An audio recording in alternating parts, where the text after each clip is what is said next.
Quando minha neta de 8 anos sussurrou no meu ouvido que meu filho e minha nora planejavam pegar todo o meu dinheiro após minha festa de 70 anos, senti o mundo desabar. Saí da festa mais cedo e o que fiz depois deixou toda a família em choque. Meu nome é Marlene Silva Santos, tenho 70 anos e sempre acreditei que família era sagrada. Minha avó me criou repetindo que sangue do nosso sangue jamais nos faria mal, que por mais que a vida batesse forte, a família sempre estaria ali para nos amparar. Passei 70 anos construindo minha vida inteira ao redor dessa crença, me sacrificando pelo meu filho Marcelo, pelos meus netos, achando que cada gesto de amor seria guardado no coração deles para sempre. Como eu estava enganada. A festa de 70 anos havia sido ideia do próprio Marcelo. Meu filho, hoje com 48 anos, apareceu em casa numa tarde de quinta-feira com aquele sorriso largo que eu conhecia desde pequeno. Disse que eu merecia uma comemoração especial, que tinha sido uma mãe maravilhosa, que toda a família queria me homenagear. A nora Vanessa estava junto, concordando com tudo, falando sobre como seria emocionante reunir todo mundo para celebrar a matriarca da família. Confesso que meu coração disparou de alegria. Fazia tempo que me sentia meio esquecida. Sabe como é? Marcelo casou, teve os filhos, e eu fui ficando ali naquele cantinho, esperando uma visita no domingo, um telefonema de vez em quando, um convite para almoçar. Quando eles falaram da festa, senti como se finalmente fosse chegar minha vez de ser o centro das atenções, de ser celebrada pela família que construí. Eles organizaram cada detalhe com um cuidado que me emocionou. Alugaram um salão bonito na região da Pampulha, contrataram buffet, decoração, até mesmo um pequeno conjunto musical que tocaria as músicas da minha época. Marcelo insistiu para eu não me preocupar com os gastos, que era presente da família para mim. Vanessa ficou encarregada das fotos, dos convites, das lembrancinhas personalizadas. Nas 2 semanas que antecederam o evento, me senti importante de uma forma que havia esquecido que existia. Eles me ligavam todos os dias, perguntando sobre detalhes, me consultavam sobre o cardápio, sobre que tipo de música eu gostaria de ouvir. Comprei um vestido azul marinho lindo, fui ao salão fazer escova, pintei as unhas. Até mesmo levei minha aliança de casamento para o ourives dar um brilho novo, aquela que uso há 52 anos, desde que me casei com meu Osvaldo. Osvaldo estava numa viagem longa para o sul, transportando uma carga de móveis para Porto Alegre. Como sempre, não poderia estar presente. Durante todos esses anos de casamento, me acostumei com essas ausências. Ele é caminhoneiro desde jovem, e as estradas do Brasil conhecem melhor meu marido do que eu. Criei Marcelo praticamente sozinha, trabalhando como merendeira na escola do bairro para complementar nossa renda, sempre esperando Osvaldo voltar das viagens. O sábado da festa amanheceu ensolarado. Acordei com aquele frio na barriga gostoso, mistura de ansiedade e expectativa. Seria mesmo verdade que ia ser homenageada? Que as pessoas iam falar coisas bonitas sobre mim? Que finalmente ia me sentir valorizada pela família? Marcelo passou para me buscar às 2 da tarde. Veio com Vanessa e as crianças, Guilherme, meu neto de 12 anos, e minha pequena Isadora, de apenas 8 anos. Quando entraram em casa, todos elogiaram meu vestido novo. Disseram que eu estava elegante, que seria a rainha da festa. Durante o trajeto até o salão, Vanessa comentou sobre como havia sido trabalhoso organizar tudo, sobre os gastos que tiveram, sobre como esperavam que eu aproveitasse cada momento. Marcelo completou dizendo que eu valia cada centavo investido, que era o mínimo que podiam fazer pela mãe, que sempre se sacrificou pela família. Aquelas palavras me aqueceram o peito. Finalmente meu filho reconhecia tudo o que fiz por ele. Todas as noites que passei acordada quando era pequeno e ficava doente. Todos os finais de semana que abri mão dos meus passeios para levá-lo nos jogos de futebol. Todo o dinheiro que economizei da merenda escolar para comprar os materiais escolares mais caros que ele pedia. Quando chegamos ao salão, não consegui segurar a emoção. Estava realmente lindo. Balões dourados e brancos enfeitavam todo o ambiente. Havia flores frescas em cada mesa. Uma decoração principal montada especialmente para mim, com uma poltrona que parecia um trono. Meus olhos encheram de lágrimas. Pensei comigo, eles realmente me amam. Realmente se importam comigo. Os convidados começaram a chegar aos poucos. Familiares que não via há anos, alguns vizinhos antigos, colegas da igreja, pessoas que fizeram parte da minha história. Cada abraço que recebia, cada parabéns carinhoso, enchia o meu coração de uma felicidade que eu havia esquecido que existia. A tarde fluiu como um sonho maravilhoso. Dancei valsas da minha mocidade, conversei com gente que não encontrava há décadas, recebi presentes que me emocionaram até as lágrimas. O bolo estava magnífico, decorado com rosas de açúcar que pareciam reais. Quando acenderam as velas e todos cantaram parabéns, senti que minha vida estava completa. Foi durante os discursos que algo começou a me incomodar. Marcelo subiu no pequeno palco que montaram e começou a falar sobre minha vida.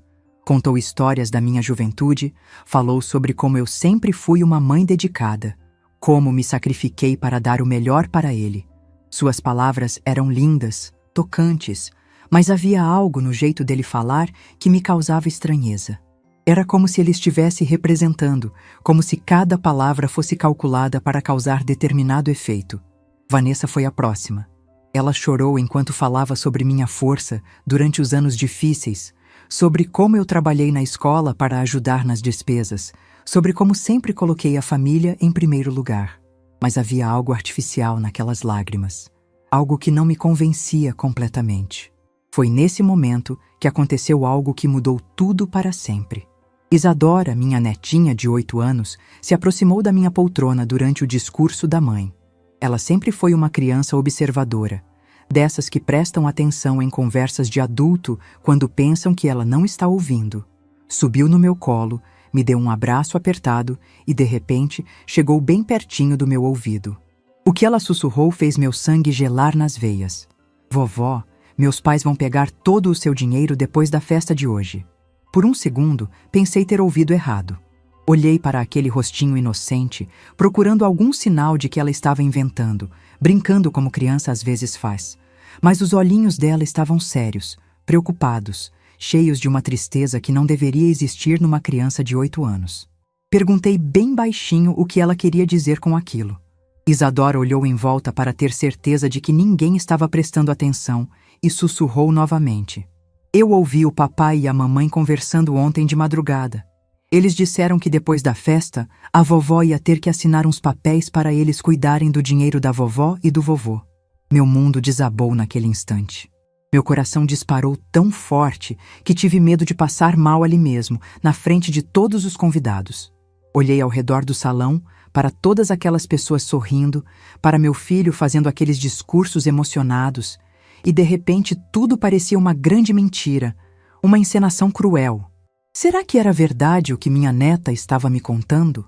Será que toda aquela festa, todo aquele carinho demonstrado, todos aqueles gastos eram apenas uma estratégia para me convencer a entregar meu dinheiro?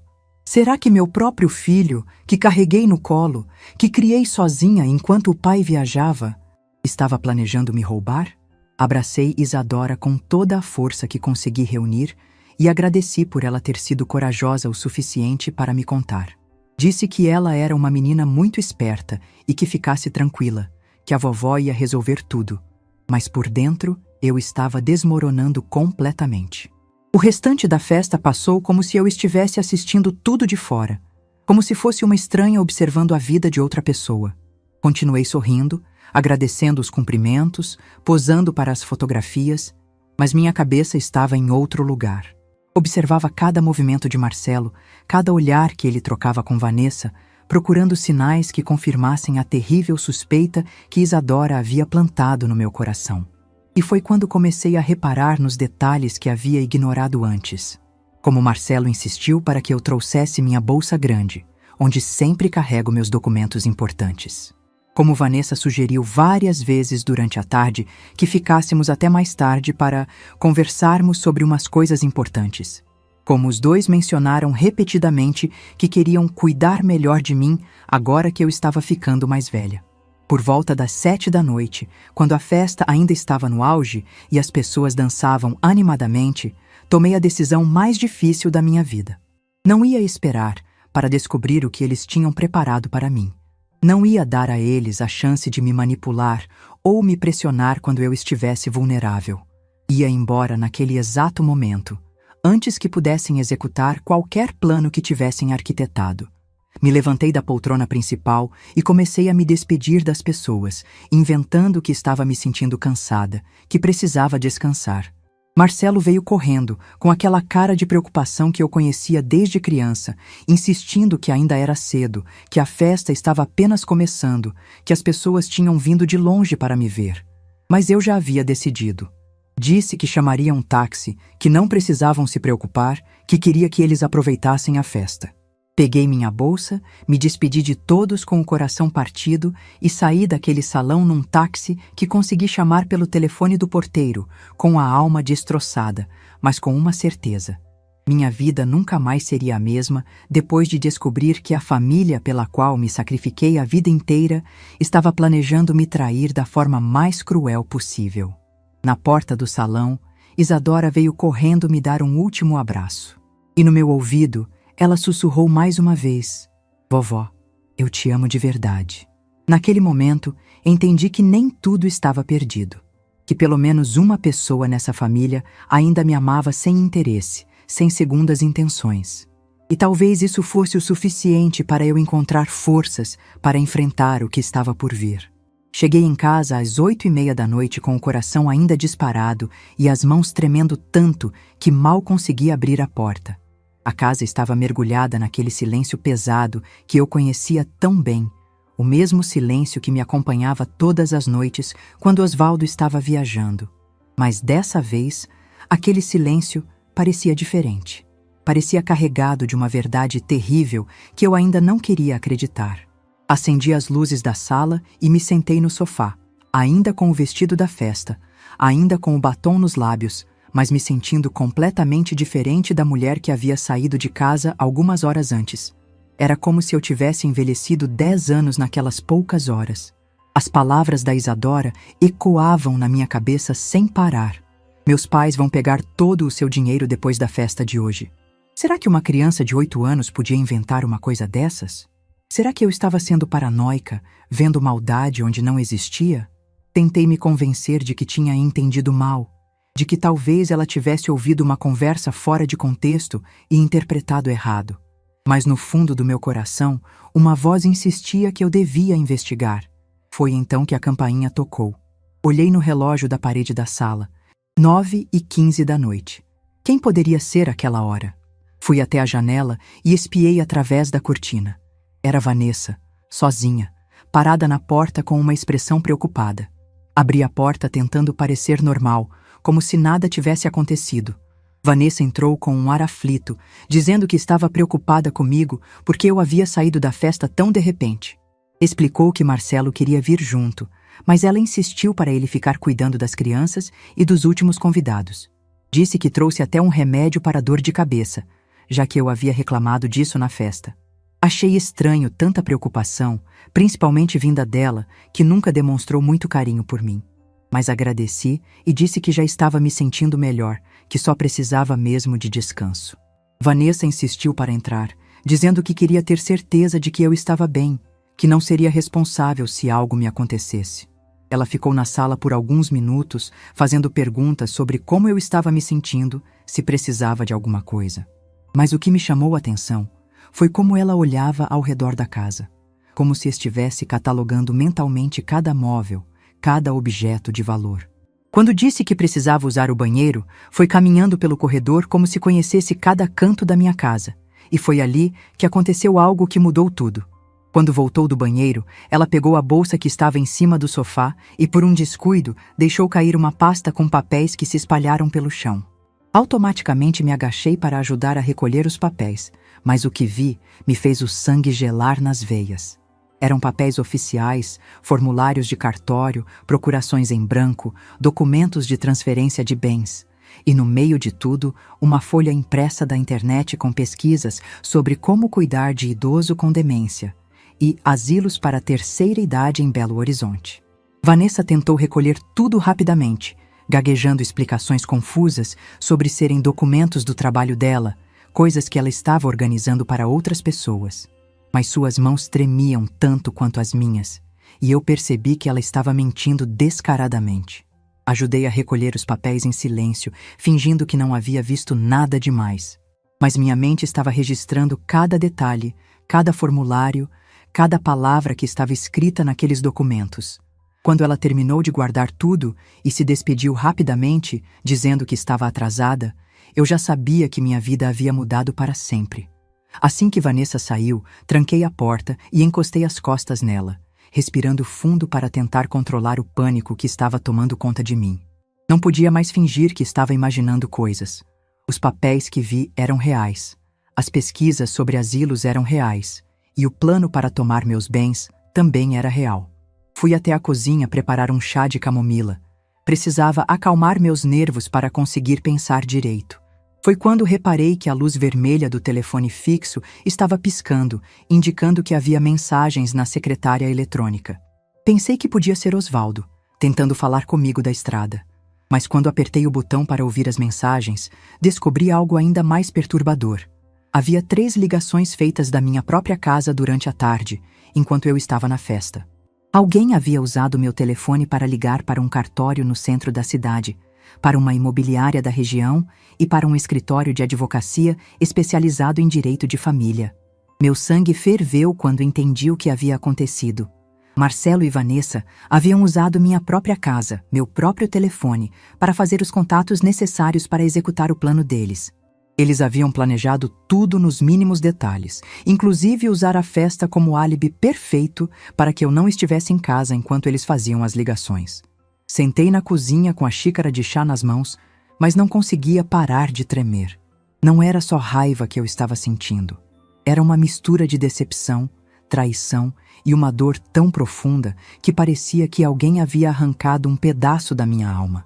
Como meu próprio filho, que eu carreguei no colo quando era bebê, que consolei quando chorava, que criei sozinha enquanto o pai viajava, podia estar planejando me roubar dessa forma? Como ele podia olhar nos meus olhos, fazer discursos emocionados na festa e ao mesmo tempo estar tramando para tomar tudo que eu construí durante uma vida inteira de trabalho? Na manhã seguinte, domingo, acordei cedo mesmo tendo dormido mal. Minha cabeça estava cheia de pensamentos confusos, mas uma coisa estava clara. Eu precisava descobrir mais detalhes sobre o que eles estavam planejando. Não podia agir por impulso, precisava de informações concretas. Foi quando lembrei da minha vizinha, Dona Rosa. Ela morava na casa ao lado há mais de 15 anos. Era uma mulher observadora e sempre prestava atenção em tudo o que acontecia na rua. Se Marcelo e Vanessa tinham andado fazendo movimentos estranhos, ela certamente teria reparado. Por volta das 9 da manhã, bati na porta dela com a desculpa de levar um pedaço do bolo da festa. Dona Rosa me recebeu com aquele sorriso caloroso de sempre, mas percebi que havia algo diferente no jeito dela olhar para mim. Era um misto de carinho e preocupação. Sentamos na cozinha dela para tomar café e foi quando ela disse algo que confirmou meus piores temores. Marlene, eu estava esperando uma oportunidade para conversar com você sobre uma coisa que me deixou preocupada. Meu coração disparou, mas tentei manter a calma. Perguntei o que havia acontecido, e Dona Rosa começou a contar coisas que me fizeram perceber que eu estava sendo observada e analisada há muito mais tempo do que imaginava. Ela me contou que nas últimas semanas tinha visto Marcelo e Vanessa passando na minha rua em horários estranhos, quando sabiam que eu não estava em casa. Que eles haviam conversado com outros vizinhos, fazendo perguntas sobre minha rotina, sobre se eu estava bem da cabeça, sobre se eu tinha dificuldades para cuidar da casa sozinha. Dona Rosa disse que ficou ainda mais desconfiada quando Vanessa apareceu na porta dela há 2 semanas, se fazendo de preocupada com minha saúde mental.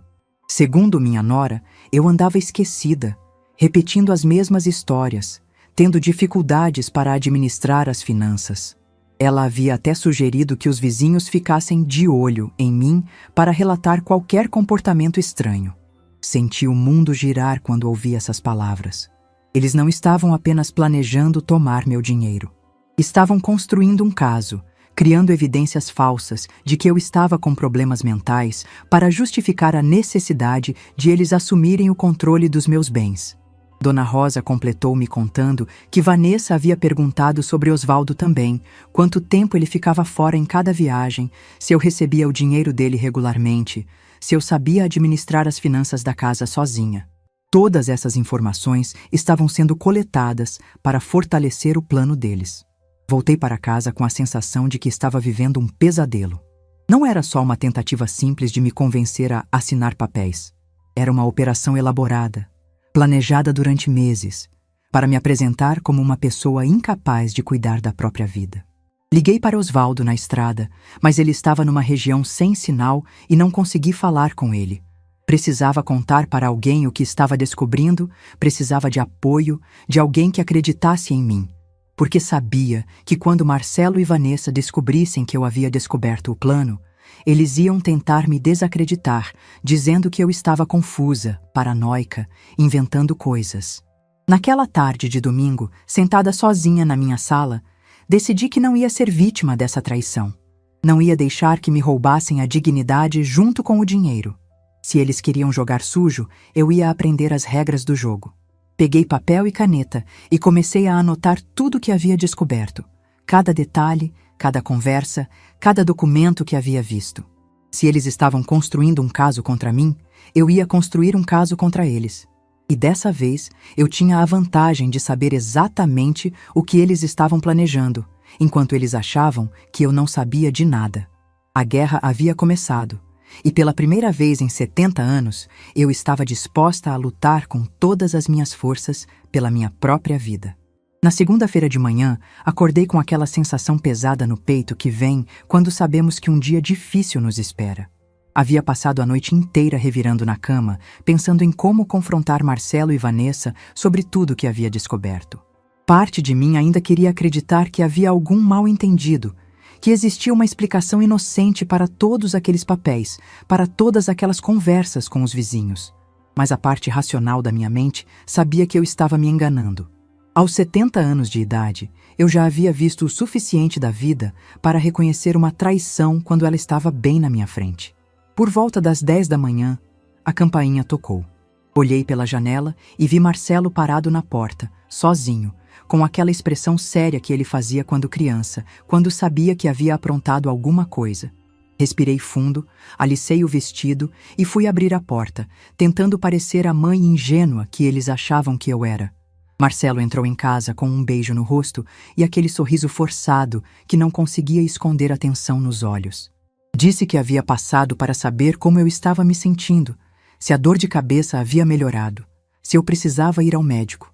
Suas palavras eram carinhosas, mas eu conseguia perceber que havia algo mais por trás daquela visita. Sentamos na sala e ele começou a conversar sobre amenidades.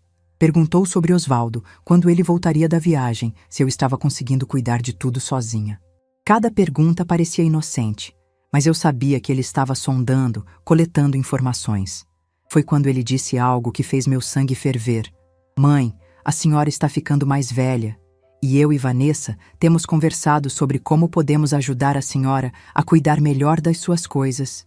Não é justo a senhora ter que se preocupar com papelada, com banco, com essas coisas complicadas na sua idade. Ali estava. O início do teatro que eles haviam planejado. Ele estava tentando plantar a semente da ideia de que eu era incapaz de cuidar da minha própria vida. Mantive a expressão neutra e perguntei o que exatamente ele queria dizer com isso. Marcelo continuou com aquela conversa mole sobre como filhos devem cuidar dos pais idosos, sobre como era normal que pessoas da minha idade tivessem dificuldades para lidar com questões financeiras. Disse que conhecia casos de idosos que foram enganados, que perderam dinheiro, que tomaram decisões ruins por não terem orientação adequada. Cada palavra dele era uma facada. Não pela preocupação fingida, mas pela frieza calculada com que ele estava tentando me manipular. Esse era o menino que eu havia criado? Esse homem de 48 anos, falando comigo como se eu fosse uma criança incapaz? Foi então que ele puxou uma pasta do carro, a mesma pasta que Vanessa havia deixado cair na noite anterior. Disse que havia conversado com um advogado amigo dele e que tinham preparado alguns documentos para facilitar minha vida. Procurações para que ele pudesse resolver questões bancárias por mim, transferência de alguns bens para o nome dele, para evitar problemas futuros, até mesmo uma autorização para que ele tomasse decisões médicas caso eu não tivesse condições de fazê-lo. Minha vontade era de gritar, de jogar aqueles papéis na cara dele, de perguntar como ele tinha coragem de olhar nos meus olhos e tentar me roubar dessa forma descarada. Mas eu sabia que precisava agir com inteligência. Se eu explodisse naquele momento, ele ia usar minha reação emocional como prova de que eu estava alterada, confusa, exatamente como eles haviam planejado. Então, fiz algo que me custou todas as forças que eu tinha. Fingi que estava considerando a proposta. Disse que parecia uma ideia interessante, que realmente às vezes me sentia sobrecarregada com tantas responsabilidades. Vi os olhos dele brilharem de excitação quando achou que o plano estava funcionando. Marcelo começou a falar mais rapidamente então, explicando cada documento, insistindo em como tudo seria mais fácil para mim, como eu poderia finalmente descansar e deixar que ele cuidasse de tudo. Chegou até a mencionar algumas opções de residências para idosos muito confortáveis, onde eu poderia viver com mais tranquilidade, cercada de pessoas da minha idade. Foi aí que não consegui mais me controlar. As palavras saíram da minha boca antes que eu pudesse pará-las. Marcelo, você está falando de me internar num asilo? A expressão dele mudou instantaneamente. Por uma fração de segundo, vi o pânico passar pelos olhos dele quando percebeu que havia falado demais. Ele começou a gaguejar, tentando voltar atrás, dizendo que não era bem assim, que eram apenas opções para o futuro, que eu estava entendendo errado. Mas o estrago estava feito. A máscara havia caído. E agora eu podia ver claramente as verdadeiras intenções por trás de toda aquela encenação. Nesse momento, Vanessa chegou. Ela entrou em casa com aquele sorriso falso que eu já conhecia tão bem, trazendo um bolo caseiro e fazendo drama sobre como estava preocupada comigo desde a festa. Quando viu a pasta aberta na mesa da sala, um olhar de entendimento passou entre ela e Marcelo. Vanessa se sentou ao meu lado no sofá e começou com aquele tom meloso que usava quando queria alguma coisa. Disse que ela e Marcelo haviam passado a madrugada conversando sobre mim, sobre como eu parecia diferente ultimamente, mais esquecida, mais confusa, que eles achavam que eu estava fazendo força demais para parecer independente, quando na verdade precisava de ajuda. Ela chegou a dar exemplos específicos. Que eu havia repetido a mesma história 3 vezes na festa, que tinha esquecido o nome de algumas pessoas que não via há muito tempo, que parecia desorientada quando saí mais cedo. Cada evidência que ela apresentava era uma distorção cruel de situações perfeitamente normais. Foi quando entendi a genialidade perversa do plano deles. Eles não estavam apenas tentando me roubar. Estavam construindo sistematicamente um caso para provar que eu estava com demência, que não tinha capacidade mental para administrar meus próprios bens. E a festa havia sido o palco perfeito para coletar evidências da minha suposta confusão mental. Senti uma raiva tão intensa que tive medo de fazer alguma besteira. Mas então lembrei das palavras que Dona Rosa havia me dito. Eles vinham construindo esse caso há meses. Isso significava que eu não podia reagir emocionalmente, porque qualquer demonstração de raiva seria usada como prova da minha instabilidade. Respirei fundo e disse que entendia a preocupação deles, que realmente às vezes me sentia cansada, que talvez fosse bom mesmo ter ajuda. Vi o alívio nos rostos deles quando pensaram que eu estava aceitando a situação. Marcelo então puxou uma caneta e indicou os lugares onde eu deveria assinar os documentos. Sua mão tremia ligeiramente, não de nervosismo, mas de ansiedade para finalizar o golpe. Vanessa segurava minha outra mão, fazendo carinho, sussurrando palavras tranquilizadoras sobre como tudo ficaria mais fácil agora. Peguei a caneta, olhei para os documentos e então levantei os olhos para encará-los diretamente. Antes de eu assinar qualquer coisa, disse com uma voz mais firme do que havia usado em anos. Eu gostaria que vocês me explicassem uma coisa. Por que vocês estiveram ligando do meu telefone para cartórios e imobiliárias durante minha festa? O silêncio que se seguiu foi ensurdecedor. Vi a cor sumir do rosto de Marcelo. Vi Vanessa engolir em seco e soltar minha mão como se ela tivesse queimado. E outra coisa, continuei, sentindo uma força crescendo dentro de mim. Por que vocês andaram conversando com os vizinhos sobre minha saúde mental? Por que estavam pesquisando asilos na internet? E, principalmente, por que acharam que eu era idiota o suficiente para não descobrir nada disso? A transformação deles foi instantânea e assustadora. A máscara de preocupação carinhosa desapareceu completamente e eu pude ver pela primeira vez quem eles realmente eram. Marcelo se levantou bruscamente, com o rosto vermelho de raiva, e gritou que eu não sabia do que estava falando, que estava paranoica, que isso era exatamente o tipo de comportamento que provava que eu precisava de ajuda. Vanessa tentou uma abordagem diferente. Começou a chorar, dizendo que eles só queriam me proteger, que eu estava interpretando tudo errado, que o amor deles por mim estava sendo mal compreendido. Mas suas lágrimas eram tão falsas quanto sua preocupação. Foi então que Marcelo disse algo que me fez perceber quem ele realmente havia se tornado. Mãe, a senhora está doente e não quer aceitar. Essa casa vale mais de R$500 mil e a senhora não tem capacidade mental para administrar esse patrimônio. O dinheiro que meu pai manda das viagens está sendo mal administrado. Nós temos o direito de proteger o futuro da nossa família. Finalmente, a verdade havia saído. Não era amor, não era preocupação. Era ganância pura e simples. Eles queriam minha casa, queriam meu dinheiro, queriam os recursos que Osvaldo enviava das viagens. E para conseguir isso, estavam dispostos a me declarar incapaz mentalmente e me internar num asilo. Olhei para aquele homem de 48 anos, gritando comigo na minha própria sala, e não conseguia reconhecer o menino que havia criado com tanto amor. Onde estava a criança que eu consolava quando chorava? Onde estava o jovem que me agradecia pelos sacrifícios que fiz para dar estudo a ele? Levantei-me do sofá com toda a dignidade que consegui reunir e disse: vocês têm 5 minutos para sair da minha casa e podem levar esses papéis com vocês, porque eu não vou assinar absolutamente nada. Eles tentaram argumentar, ameaçar, manipular, mas eu não estava mais ouvindo. Simplesmente fiquei parada na porta da sala, apontando para a saída, esperando eles irem embora. Quando finalmente saíram, com o Marcelo gritando que eu ia me arrepender, que eles iam procurar outras formas de me ajudar, mesmo contra minha vontade. Fechei a porta e encostei as costas nela. Pela primeira vez eu havia enfrentado alguém que tentava me diminuir, e descobri que era muito mais forte do que imaginava. Depois que Marcelo e Vanessa saíram de casa naquele dia, fiquei parada na sala por quase 1 hora, ainda sentindo o eco das palavras cruéis que meu filho havia dito.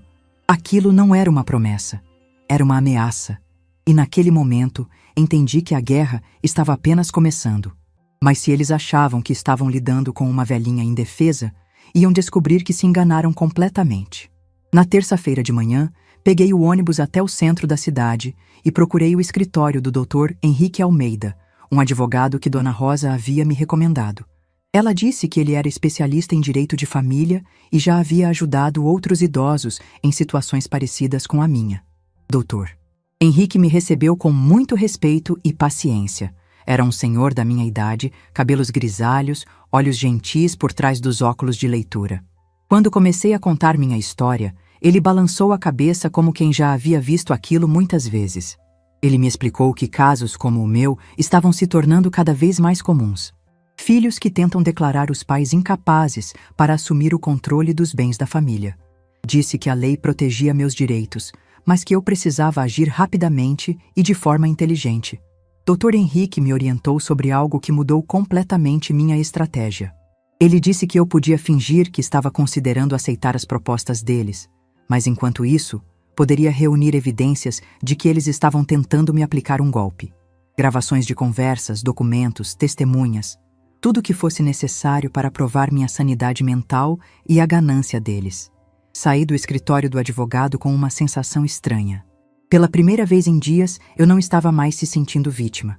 Estava me sentindo estrategista. Naquela mesma tarde, liguei para Osvaldo. Consegui falar com ele numa parada que fez em Governador Valadares. Quando contei tudo o que havia descoberto, o silêncio do outro lado da linha foi tão longo que pensei que a ligação havia caído. Quando ele finalmente falou, sua voz estava carregada de uma raiva que eu raramente havia ouvido em nossos 52 anos de casamento. Disse que voltaria para casa na quinta-feira, que cancelaria a próxima viagem, que nós dois íamos resolver essa situação juntos. Aquelas palavras me deram uma força que eu não sabia que ainda existia. Durante tantos anos, eu me senti sozinha lidando com os problemas da família enquanto Osvaldo viajava. Mas agora, no momento mais difícil da minha vida, meu marido estava ao meu lado. Na quarta-feira, Marcelo me ligou dizendo que queria voltar para conversarmos melhor sobre os documentos. Disse que havia pensado sobre nossa conversa anterior e que talvez tivesse sido muito direto, que não queria me pressionar. Marcamos para quinta-feira à tarde. Perfeito. Osvaldo chegaria na quinta de manhã e nós poderíamos confrontá-los juntos. Mas ainda havia algo que eu precisava descobrir. Até onde ia o plano deles? Dr. Henrique havia me dado um gravador pequeno e me ensinado a usá-lo.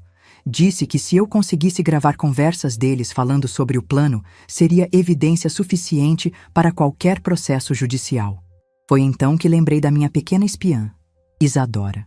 Se ela havia ouvido a conversa original entre os pais, talvez pudesse me ajudar a descobrir mais detalhes sobre o que eles estavam planejando. Na quarta à noite, pedi para Marcelo trazer as crianças para dormir comigo, usando a desculpa de que estava me sentindo sozinha e que os netos me faziam bem. Ele concordou na mesma hora.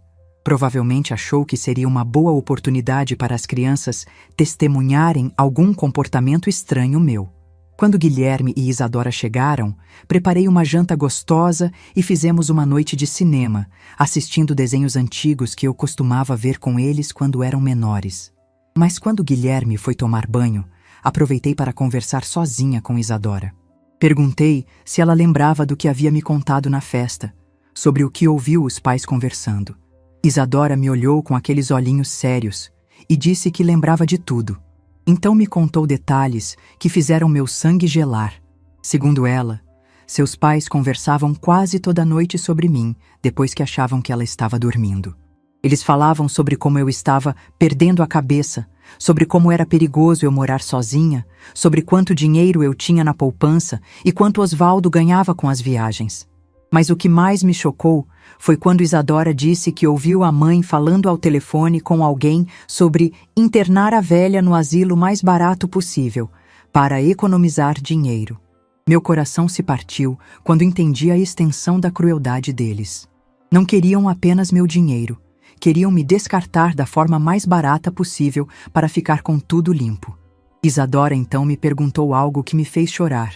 Vovó, por que o papai e a mamãe querem fazer mal para a senhora? A senhora sempre foi boa com todo mundo. Mas abracei minha neta com toda a força e disse que às vezes as pessoas fazem coisas ruins, mesmo quando deveriam fazer coisas boas. Mas que ela não precisava se preocupar, porque a vovó ia resolver tudo. Naquela noite, depois que as crianças dormiram, liguei para Dr. Henrique em casa e contei tudo o que havia descoberto. Ele disse que era um caso ainda mais grave do que imaginávamos inicialmente e que eu precisava agir com muito cuidado nos próximos dias. Quinta-feira amanheceu com chuva. Osvaldo chegou às 10 da manhã, mais cedo do que o esperado. Quando o vi parado na porta da sala, com aquele olhar determinado que eu não via há anos, soube que finalmente não estava mais sozinha nessa luta. Contei para ele cada detalhe que havia descoberto. Mostrei as anotações que fiz. Expliquei sobre o gravador que Dr. Henrique havia me dado. Osvaldo ouviu tudo em silêncio, mas eu podia ver a raiva crescendo nos olhos dele a cada palavra. Quando terminei de contar, ele disse algo que me marcou para sempre. Marlene, durante todos esses anos que passei na estrada, eu sabia que você estava cuidando de tudo sozinha. Confiava em você completamente. E agora esse moleque quer destruir a família que você construiu com tanto amor? Não vai acontecer. Às 3 da tarde, Marcelo chegou conforme combinamos. Mas dessa vez, ele não estava sozinho. Trouxe Vanessa e mais 2 pessoas que se apresentaram como amigos advogados que queriam ajudar com a documentação. Era a emboscada final. Eles haviam trazido testemunhas para pressionar minha assinatura, achando que eu não teria coragem de resistir na frente de estranhos. Mas eles não contavam com uma coisa. Osvaldo estava escondido no quarto, com o gravador ligado, ouvindo cada palavra que seria dita naquela sala. Quando vi aqueles 4 adultos entrando na minha casa com pastas cheias de documentos, com sorrisos falsos e intenções cruéis, senti pela primeira vez em 70 anos o que era ter verdadeiro poder. O poder de saber exatamente o que eles estavam pensando, enquanto eles não faziam ideia de que eu sabia de tudo. A vingança mais doce da minha vida estava apenas começando. Os 4 se acomodaram na minha sala como se fossem donos da casa. Marcelo apresentou os 2 homens como Dr. Silva e Dr. Carvalho, advogados especializados em questões familiares delicadas. Vanessa organizou os papéis na mesa de centro com aquela eficiência que só quem planeja algo há muito tempo consegue ter. Sentei na minha poltrona, a mesma onde havia amamentado Marcelo quando bebê, e fingi a velhinha confusa que eles esperavam encontrar. Perguntei se queriam café, comentei sobre o tempo, agi como se não entendesse bem por que tanta gente estava ali para me visitar. Dr. Silva foi o primeiro a falar. Com uma voz pausada e condescendente, explicou que eles estavam ali para facilitar minha vida, que era comum pessoas da minha idade terem dificuldades para administrar questões financeiras complexas.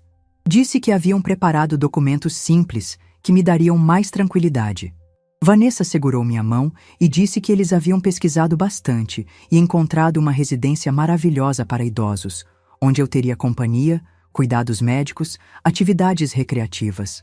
Falou como se fosse o paraíso na Terra, como se estivesse me oferecendo um prêmio em vez de tentar me internar contra minha vontade. Perguntei ingenuamente quanto custaria essa residência maravilhosa. Doutor, Carvalho respondeu que seria apenas R$ 2.500 por mês, um valor muito acessível considerando todos os cuidados que eu receberia. Fingi ficar preocupada com o dinheiro e perguntei como ia pagar esse valor. Foi então que Marcelo disse exatamente o que eu estava esperando ouvir. Não se preocupa com isso, mãe. Com a venda da casa e o controle das suas outras aplicações, vai sobrar dinheiro suficiente para pagar a residência por muitos anos. Ali estava a confissão que eu precisava. Eles queriam vender minha casa, tomar minhas aplicações e me enfiar num asilo barato enquanto embolsavam a diferença. E tudo isso estava sendo gravado por Osvaldo no quarto ao lado. Doutor. Silva então puxou os documentos e começou a explicar cada um deles. Procuração geral e irrevogável para Marcelo administrar todos os meus bens. Autorização para a venda da casa. Transferência das aplicações financeiras. Até mesmo um documento me declarando mentalmente incapaz de tomar decisões importantes. Quando pegaram a caneta e colocaram na minha mão, senti uma mistura de nojo e pena deles. Nojo pela frieza com que estavam tentando me roubar e pena porque não faziam ideia do que estava para acontecer. Foi nesse momento que ouvi a porta do quarto se abrir. Osvaldo apareceu na sala com uma presença que fez todos eles emudecermos. Meu marido, que sempre foi um homem de poucas palavras, estava com uma expressão que eu nunca havia visto antes. Era a cara de um pai que havia descoberto que alguém estava tentando machucar sua família. Marcelo ficou pálido quando viu o pai. Gaguejou algumas palavras sobre Osvaldo ter chegado mais cedo, tentou explicar por que havia tanta gente na casa. Mas Osvaldo não disse uma palavra. Apenas caminhou até a mesa de centro e pegou o gravador que estava em funcionamento. O silêncio que se seguiu foi o mais pesado da minha vida. Osvaldo finalmente falou, e sua voz estava calma demais para ser natural. Escutei cada palavra que vocês disseram aqui hoje. E escutei também as ligações que fizeram do telefone da casa no sábado durante a festa. Tudo gravado. Dr. Silva e Dr. Silva Carvalho se levantaram imediatamente, balbuciando desculpas, dizendo que havia algum mal-entendido, que eles só estavam prestando consultoria jurídica. Saíram de casa tão rapidamente que nem se despediram direito. Mas Marcelo e Vanessa ficaram. E foi aí que presenciei algo que me partiu o coração e ao mesmo tempo me deu uma satisfação que jamais esquecerei. Foi então que Osvaldo explodiu. Pela primeira vez em décadas de casamento, vi meu marido perder completamente a compostura. Ele apontou o dedo para Marcelo e gritou: "Sua mãe criou você sozinha enquanto eu trabalhava para sustentar esta família. Ela se sacrificou cada dia da vida dela por você. E você tem a audácia de querer roubar ela e internar num asilo?" Marcelo tentou responder, mas Osvaldo não deixou. Disse que a partir daquele momento eles estavam proibidos de pisar na nossa casa, que não queria mais ver a cara deles, que eles tinham perdido o direito de se chamarem nossa família. Vanessa ainda tentou apelar, disse que as crianças precisavam dos avós, que eu ia me arrepender de destruir a família por causa de um mal-entendido. Mas eu olhei bem nos olhos dela e disse: "O mal-entendido foi eu achar que vocês me amavam de verdade." Depois que eles saíram, eu e Osvaldo ficamos abraçados na sala, chorando. Não de tristeza, mas de alívio. Finalmente estávamos unidos contra uma ameaça externa. Finalmente éramos um casal de verdade depois de tantos anos de distanciamento. 6 meses se passaram desde aquele dia terrível. 6 meses de uma vida que eu não sabia que ainda era possível ter aos 70 anos de idade. Osvaldo decidiu parar de viajar tanto. Vendemos nossa casa grande e compramos uma menor, mais aconchegante, num condomínio para pessoas da nossa idade. Com o dinheiro que sobrou, fizemos a viagem que sempre sonhamos em fazer juntos. Conhecemos a praia, visitamos cidades históricas, renovamos votos de casamento numa capela pequena em Ouro Preto. Marcelo tentou nos procurar algumas vezes, principalmente quando soube da venda da casa. Mandou mensagens, ligou, até apareceu no condomínio uma vez. Mas nós havíamos instruído a portaria para não permitir a entrada dele. A única pessoa da família que continuamos vendo é Isadora. Guilherme, infelizmente, foi influenciado pelos pais e tomou o partido deles. Mas minha netinha de 8 anos, agora com 9, vem nos visitar todo sábado à tarde. No último sábado, ela chegou em casa e disse algo que me emocionou até as lágrimas. Vovó, agora vocês parecem um casal de namorados de novo. O vovô sorri muito mais e a senhora também está mais feliz. Olhei para Osvaldo, que estava preparando o lanche da tarde na cozinha, assobiando uma música que não ouvia há anos, e entendi que às vezes a vida precisa nos dar um susto para mostrarmos o que realmente importa. Não sinto raiva de Marcelo e Vanessa. Sinto pena. Pena porque eles perderam a oportunidade de ter uma família verdadeira em troca de um dinheiro que nem conseguiram pegar.